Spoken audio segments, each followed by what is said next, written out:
A little stress is necessary in order to help you feel more alert, more focused and more productive. The key is to make sure that those stress levels stay at this optimal level. Here are 6 different ways to manage your stress. 1. Managing blood sugar. One very simple way to keep your stress at bay is to avoid letting your blood sugar drop too low. We've already seen that low blood sugar triggers the release of cortisol and other stress hormones, and so it follows that by avoiding low blood sugar, we can avoid this fate. 2. Stay comfortable. Comfort is fantastic for reducing stress, and this has been shown in studies to help boost creativity. It only takes your keys to be digging into your pocket, for example, for your body to consider you as uncomfortable and potentially being damaged. Thus, you will find that if you can sit in a more supportive and comfortable chair and also ensure the temperature is right and you are surrounded by things that put you at ease, plants have been shown to do this well for most people, then you will start to feel a lot calmer.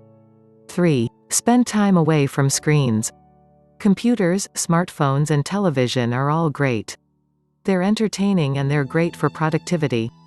Unfortunately though, they're also very bad for us when it comes to stress hormones.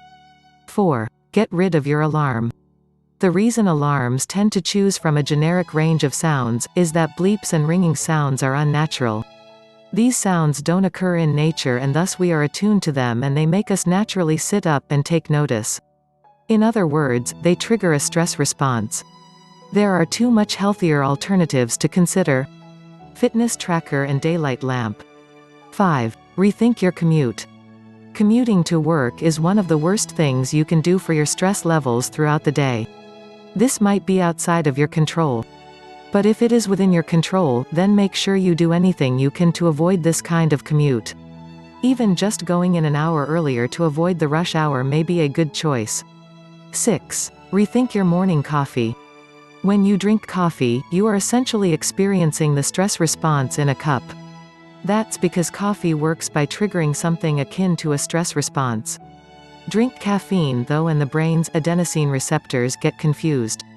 They absorb caffeine instead of adenosine, and this means the adenosine has nowhere to go and can't work. This in turn gives you an instant boost in energy levels by making you feel more awake and focused. This also leads to a general increase in brain activity though, and this is where the stress response comes in. The brain notices this sudden wakefulness, and what do you know, it assumes that something very important must be going on. Thus, we see a release of more neurotransmitters associated with stress. Hopefully at this point, you have all the tools and knowledge you need to begin reducing and combating the stress in your own life. Once you can do all this, you'll find your mood improves, your productivity skyrockets, and your health is greatly enhanced in both the long and short term.